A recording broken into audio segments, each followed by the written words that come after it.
அனைத்து நண்பர்களுக்கும் வணக்கம். உங்கள் ஆஸ்ட்ரோ பழனிசுவாமிகள் பேசுகிறேன். இந்த காணொளியில ரோகிணி நட்சத்திரத்தின் திருமண வாழ்க்கை பொதுவான குணநலன்களை பார்க்கலாம். இது ஒரு பொது பலனாக தான் சொல்றேன். இதுல எக்ஸெப்ஷன்ஸும் இருப்பாங்க. அந்த எக்ஸெப்ஷனை பத்தி நாங்க பேசல.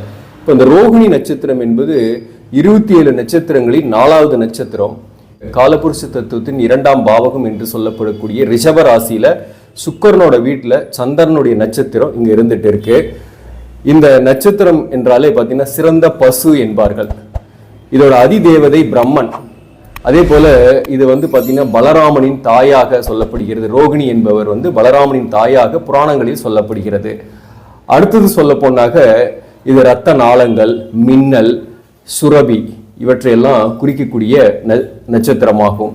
இப்போ பார்த்தீங்கன்னாக்க இந்த ரோகிணியில் பிறந்தவங்க, குறிப்பா ரிஷப ராசியில பிறந்தவங்க, இவங்க பொதுவாகவே பார்க்கறதுக்கு நல்ல கலை அம்சம் கொண்ட அழகும் நிறைந்தவர்களாக இருப்பாங்க. கண்கள் பெரிதாக இருக்கும், மற்றவர்களை கவரக்கூடிய அளவுல தான் இருக்கும். குறிப்பா எதிர்பாலினர் ஆண்களாக இருந்தால் பெண்களை கவரும், பெண்களாக இருந்தால் ஆண்களை கவரக்கூடியதாக இருக்கும். தோற்றப்பொழிவு நல்லாவே இருக்கும். மற்றவங்களை வாழ வைத்து பார்ப்பார். குறிப்பா ரோகிணியில பிறந்தவங்க மற்றவங்களுக்கு உதவி செய்யக்கூடியவர்கள், தாராள குணம் கொண்டவர்கள். அதே போல கலைகளில் ஆர்வம் உடையவர்களாக இருப்பாங்க. ஏதோ ஒரு திறமை இருக்கும். சொல்லப்போனால் நடனம், நாட்டியம், மியூசிக்கு, எக்ஸ்ட்ரா கரிக்குலர் ஆக்டிவிட்டீஸ்ல இன்ட்ரெஸ்ட் இருக்கும் இவங்களுக்கு. இந்த நட்சத்திரம் சந்திரனோட நட்சத்திரம் என்பதால் நல்ல போஜன சுகம் உண்டு. சாதாரணமான ஒரு குடும்பத்துல பிறந்தா கூட அனைத்து ஆடம்பர வசதிகளையும் அனுபவிக்கக்கூடியவர்களாக இருப்பாங்க. அதே போல நல்ல சாமர்த்தியசாலிகள். கோபம் வராது, கோபம் வந்தால் அடங்காது, அப்படிப்பட்டவர்களாகவும் இருப்பார்கள். மேலும் பாத்தீங்கன்னா கொஞ்சம் பயந்த சுபாவம் சில பேர்லாம் இருக்கும். ஆனா மற்றவங்க இவங்களை பார்த்து பயப்படுவாங்க. பயந்த சுபாவத்தை வெளிக்காட்டிக்க மாட்டார் அப்படியே இருந்தாலையும். இந்த நட்சத்திரம் என்பது கிருஷ்ண பரமாத்மா பிறந்த நட்சத்திரம். அதனால மற்றவங்களை கொடுத்து உதவி வாழ வைக்கக்கூடியவர்களாகவும் இருப்பாங்க. இந்த நட்சத்திரத்துல பிறக்கிறது புண்ணியம் என்றும் சொல்வார்கள். இவர்களை பொறுத்தவரையில சில விஷயங்கள்ல பொறுமையே இருக்காது. பொறுமை இல்லாம அவசரப்படுவாங்க. பயணங்கள் அலைச்சல்களாகவும் இருக்கும் இவருடைய வாழ்க்கை. நிறைய டிராவல் பண்ணக்கூடியவர்கள். அதே போல எளிதில் உணர்ச்சி வசப்படக்கூடியவர்களாக இருப்பாங்க. கோபம், டென்ஷன் இருந்துகிட்டு தான் இருக்கும். ஒரு கொள்கை எடுத்துக்கிட்டாங்கன்னா நேர்கோட்டில் பயணிக்க மாட்டாங்க. திடீர்னு தன்னுடைய திட்டத்தை மாத்திக்குவாங்க. திடீர்னு அவர்களுக்கு எண்ணங்கள் மாறுறதுனால அவர்கள் எடுத்துக்கொண்ட விஷயத்துல சில நேரங்கள்ல ஃபெயிலியர் ஆகிறதுக்கும் அல்லது முட்டுக்கட்டையா நிக்கிறதுக்குமான வாய்ப்புகள் உண்டு. பிறருடைய அறிவுரையும் கேட்க மாட்டாங்க. அறிவுரை கேட்டும் நடக்க மாட்டாங்க. தான் நேசிக்கக்கூடியவர்களுக்கு எந்த ஒரு தியாகத்தையும் செய்யக்கூடியவர்களாக இருப்பாங்க. அதே தனக்கு பிடிக்காதவங்களுக்கு பாத்தீங்கன்னாக்க அவங்களுக்கு சில நேரங்களில் தொல்லை கொடுக்கக்கூடியவர்களாக இருப்பாங்க. இவர்களுக்கு பேசிக்கலாவே பாத்தீங்கன்னாக்க ஒரு சந்தேக குணமும் இருக்கும். அதே போல பாத்தீங்கன்னாக்க அலைப்பாயும் எண்ணங்களும் கொஞ்சம் இருக்கும். குறிப்பா பாத்தீங்கன்னாக்க இவர்களை பொறுத்தவரையிலும் நல்ல வாக்கு சாதுரியம் உள்ளவர்களாக இருப்பாங்க. பேச்சு திறமை இருக்கும். இனிமையாக பேசி காரித்து சாதிக்கக்கூடியவர்களாக இருப்பாங்க. அதனால வாழ்க்கையில வெற்றியும் பெறுவார்கள். இவர்கள் உண்மையை விரும்பக்கூடியவர்கள். இவங்க கிட்ட பொய் சொன்னா பிடிக்காது, உண்மையை விரும்புவாங்க. அதே போல வாழ்க்கையில நிறைய ஏற்றத்தாழ்வுகளை சந்திக்கக்கூடிய சூழ்நிலை இவருடைய வாழ்க்கையில் இருக்கு. குறிப்பா 18 வயசுல இருந்து 36 வயசு வரை மிக ஏற்றத்தாழ்வுகளே இருக்கும். அதுக்கப்புறம் ஒரு 50 வயசு வரலும் பாத்தீங்கன்னாக்க நிறைய முன்னேற்றமான சூழ்நிலை இருக்கும். இடத்தால சொத்து, சுகம், வீடு, காரு இதெல்லாம் வாங்கக்கூடிய யோகம்லாம் வாழ்க்கையில 36 வயசுக்கு மேல ஏற்படும்.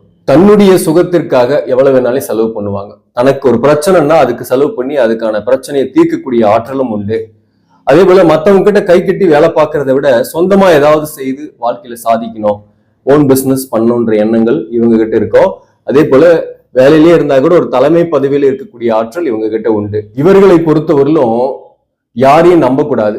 யாரையாவது நம்பினாங்க அப்படின்னாக்க நம்பி ஏமாறக்கூடிய வாழ்க்கை ஏற்பட்டுடுது. நம்பிக்கை துரோகங்கள் நிறைய சந்திக்கக்கூடியவர்களாக இவங்க இருக்கிறாங்க.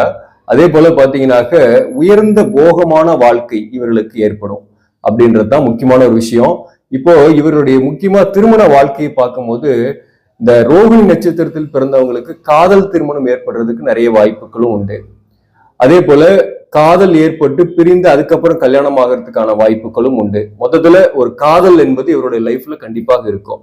ஏன்னா சுக்கிரனுடைய வீடு ரிஷபத்துல ரோகிணி இருக்கும்போது இவங்களை பொறுத்தவரையிலும் மற்றவர்களை வசீகரிக்கக்கூடிய தன்மை உடையறதுனால எளிதில் உணர்ச்சி வசப்படக்கூடியவர்கள், எளிதில் காதல் வசப்படக்கூடியவர்களாக இருக்கிறாங்க. அதே போல அந்த காதல் வாழ்க்கையில சில பிரச்சனைகளும் இவங்களுக்கு இருக்கும். காதலர்களாகவே இருக்கிறாங்கன்னா கூட திடீர்னு 2 பேருமே பேசி வேற எந்த எக்ஸ்டர்னல் எதிர்ப்பும் இல்லைன்னா கூட இவங்களுக்குள்ளே கூட ரொம்ப நேரம் பேசிட்டு இருந்தாங்கன்னா பிரிஞ்சு போகக்கூடிய சூழ்நிலை ஏற்படும். மேலும் பாத்தீங்கன்னாக்க இவருடைய திருமண வாழ்க்கை எப்படி இருக்கு அப்படின்ற முக்கியமா பார்க்கும்போது, திருமண வாழ்க்கை என்பது பெரிய அளவுக்கு மகிழ்ச்சி கொடுக்கறது இல்லை.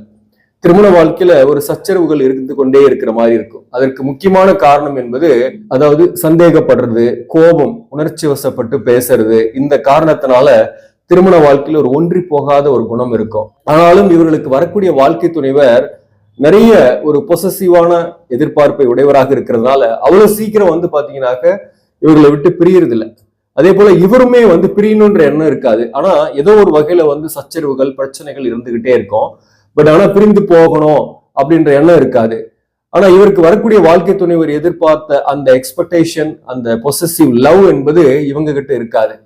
இவங்க பொறுத்தவரையிலும் பாத்தீங்கன்னாக்க நிறைய பயணங்கள், பணம் சம்பாதிக்கிறது, தொழில், இந்த மாதிரி விஷயங்கள்ல தன்னுடைய வாழ்க்கை இம்ப்ரூவ்மெண்ட் பண்றதுலதான் ஈடுபாடு காட்டுவாங்க. இந்த ரோகிணியில பிறந்தவங்களுக்கு எதிர்ப்பாளினுடைய அப்ரோச்சஸ், அட்ராக்ஷன்ஸ் எல்லாம் நிறையவே வரும்.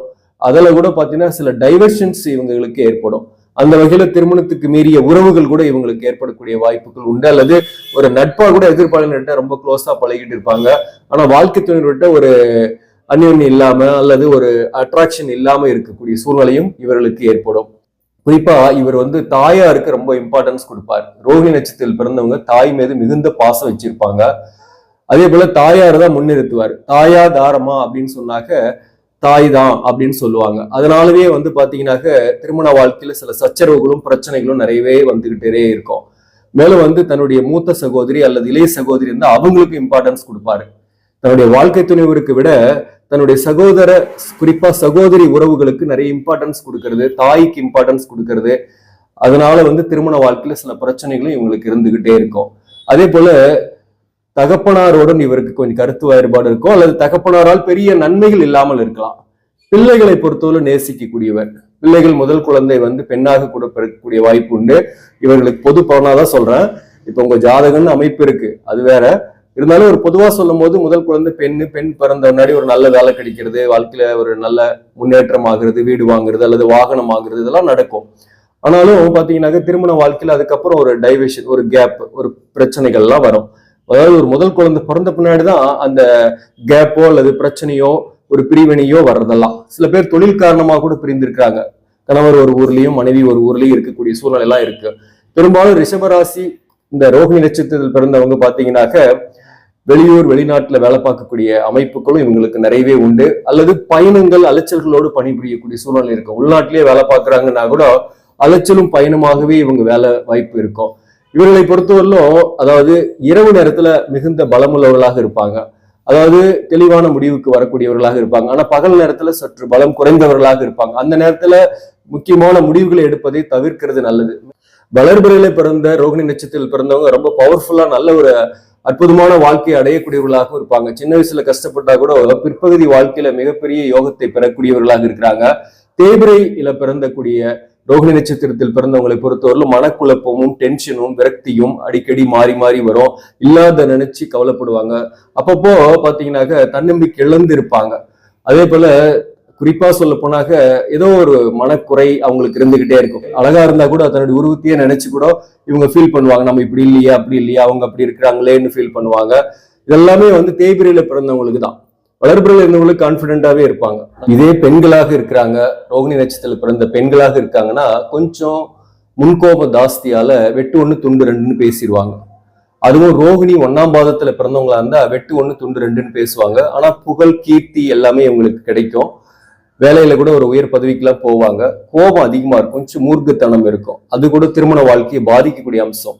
அதே போல நல்ல தோற்றப்பொழிவு இருக்கும். பெண்களாக இருந்தாங்கன்னா கூட பாத்தீங்கன்னாக்க நல்ல ஒரு எதிர்பாலினரை வசீகரிக்கக்கூடிய கண்கள் இருக்கும், தோற்றப்பொழிவும் நல்லாவே இருக்கும். இந்த ரோகிணி 1ஆம் பாதத்தில் பிறந்தவங்க ஆண்களாக இருக்கட்டும், பெண்களாக இருக்கட்டும், போல்ட்னஸா இருப்பாங்க. வெட்டு 1 துண்டு 2ன்னு பேசக்கூடியவர்களாக இருப்பாங்க. தான் தான் அதாவது நிர்வாகிக்கணும் குடும்பத்தை, தான் தான் எங்கேயுமே முன்னிலையா இருக்கணும், முன்னிலைப்படுத்திக்குவாங்க, தன்னை முன்னிலைப்படுத்திக்குவாங்க. அந்த இடத்துல முன்னிலைப்படுத்தல, அவர்களுக்கு முக்கியத்துவம் இல்லைன்னா டென்ஷன் ஆயிடுவாங்க, அந்த இடத்த விட்டு கிளம்பிடுவாங்க, வெளியே போயிடுவாங்க. முதல் பாதத்துல பிறந்தவங்களுக்கு புகழ், கீர்த்தி எல்லாமே கிடைக்கும். அதே போல ரோகிணி 2ஆம் பாதத்துல பிறந்தவங்களுக்கு இசை, நாட்டியம், கலையம்சம் கொண்டவர்களாக இருப்பாங்க. நிறைய கலைத்துறையில் இருப்பவங்களாம் ரோகிணி 2ஆம் பாதத்துல இருக்கிறவங்க இருக்கிறாங்க. இவங்களுக்கு காதல் ஈஸியாக ஏற்படும், காதல் வந்து போகும். ஏதோ ஒரு வகையில வந்து பெண்கள் மேலேயோ அல்லது பெண்களாக இருந்தாக ஆண்கள் மேலேயோ, ஆண்களாக இருந்தா பெண்கள் மேலேயோ ஒரு அட்ராக்ஷன் இருந்துகிட்டே இருக்கும் இவங்களுக்கு 2ஆம் பாதத்துல பிறந்தவங்களுக்கு. அதே போல ரோகிணி 2ஆம் பாதத்துல பிறந்து வளர்பிறை சந்திரன்ல பிறந்திருக்காங்கன்னா அவங்க பாக்குறதுக்கு நல்ல தோற்றப்பொழிவு, எதையும் சாதிக்கக்கூடிய வல்லமை, புகழ், கீர்த்தி எல்லாமே அடையக்கூடியவர்களாக இருப்பாங்க. வாழ்க்கையில பெரிய அளவுக்கு முன்னேற்றத்தையும் சந்திப்பாங்க. ரோகிணி 3ஆம் பாதத்துல பிறந்தவங்களுக்கு அந்த கலைநெய் மிக்க உணர்வுகள்லாம் நிறையவே இருக்கும். கலைத்துறையில வந்து ஈடுபட்டாங்கன்னா கூட வெற்றிகள்லாம் உண்டு இவங்களுக்கு. அதே போல இவங்களும் பாக்குறதுக்கு நல்ல தோற்றப்பொழிவோடு இருப்பாங்க. புகழ், கீர்த்தி, வெற்றியை பெறக்கூடியவர்களாக இருப்பாங்க. இவரோட வேலை பார்க்கறது வந்து அலைச்சல்கள், பயணங்களாகவே இருக்கும். நிறைய வெளியூர், வெளி மாநிலம், வெளிநாட்டுல வேலை பார்க்கக்கூடிய வாய்ப்புகள்லாம் இவங்களுக்கு உண்டு. ரோகிணி 3ஆம் பாதத்துல பிறந்தவங்க கொஞ்சம் உணர்ச்சி வசப்படக்கூடியவர்களாக இருப்பாங்க. 4ஆம் பாதம் ரோகிணி நட்சத்திரத்துல பிறந்தவங்களும் எளிதில் உணர்ச்சி வசப்படக்கூடியவர்கள் தான். இவர்கள் லைஃப் ஃபுல்லாவே பார்த்தீங்கன்னா நிறைய டிராவல் இருக்கும், பயணங்கள் இருக்கும், அலைச்சல்களும் இருக்கும். அதே போல இந்த ரோகிணி 3ஆம் பாதத்துல பிறந்தவங்க நல்ல புத்திசாலிகள், நல்ல ஒரு பேச்சு திறமை உண்டு. இவங்க வந்து மதம், மந்திரம், வேதம் இவற்றில் அதிக நம்பிக்கை உள்ளவர்கள் ரோகிணி 3ஆம் பாதத்துல பிறந்தவங்க. அதே போல இவங்க நல்ல டேலண்டா இருப்பாங்க, கொஞ்சம் சந்தேகப்படுவாங்க. வாழ்க்கை துணைவர் மேலேயும் சரி, யார் மேலேயுமே கொஞ்சம் சந்தேகத்தோட தான் அப்ரோச்சஸ் பண்ணுவாங்க.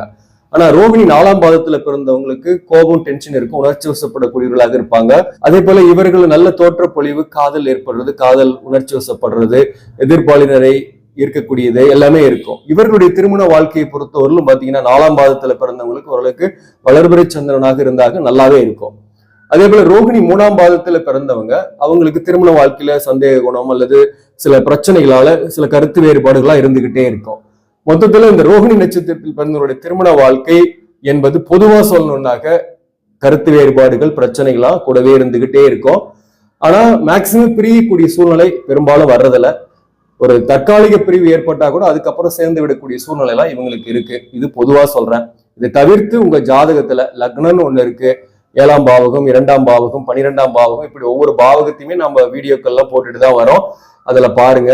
இப்ப நம்ம லக்னத்துக்கு 7ஆம் அதிபதியாக வரக்கூடியவர், உதாரணமா உங்களுக்கு வந்து ரிஷப ராசி, ரிஷப லக்னமாகவே இருக்கு அப்படின்னாக்க லக்னத்துக்கு 7க்குரியவன் செவ்வாய்.